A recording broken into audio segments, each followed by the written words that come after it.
The Windover. I caught this morning's minion, kingdom of daylight's dauphin, dappled dawn-drawn falcon in his riding, of the rolling level underneath him steady air and striding. Hi there! How he rung upon the rein of wimplest wing, in his ecstasy, then off, forth on swing, as a skate's heel sweeps smooth on bow bend, and hurling and gliding, rebuffed by the big wind, my heart in hiding, stirred for a bird, the achieve of the mastery of the thing.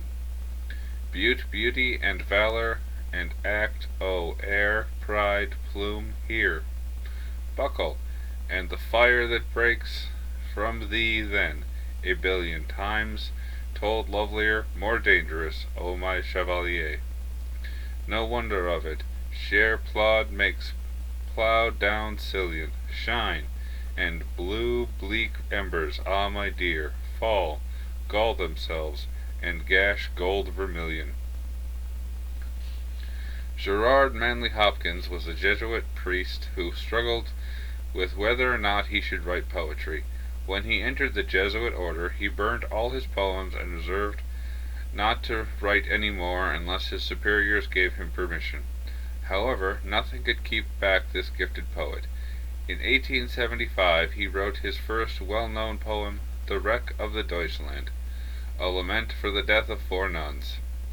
In the following years he wrote several other great poems, including The Windover. In his poetry, Hopkins intently examined the characteristics that constitute the outward reflection of the inward nature of the living being. He always sought the principle that gave to any object its delicate and surprising uniqueness.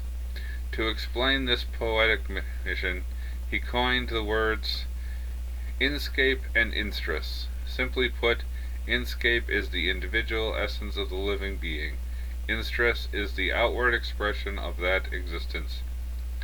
Through his unique study of life, Hopkins was able to appreciate the Lord and his character in nature. When speaking of a bluebell, Hopkins said, I know the beauty of our Lord by it. In this poem, Hopkins sees quantities of Christ his Lord exhibited in the falcon.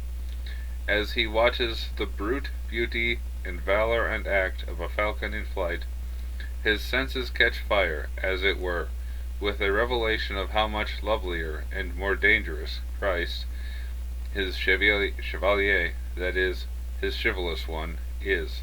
May God grant us mercy to catch glimpses of Christ through the Word he created.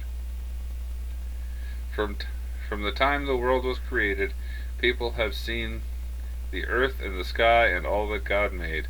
They can clearly see his invisible qualities, his eternal power and divine nature, so they have no excuse whatsoever for not knowing God. Romans chapter 1, verse 20.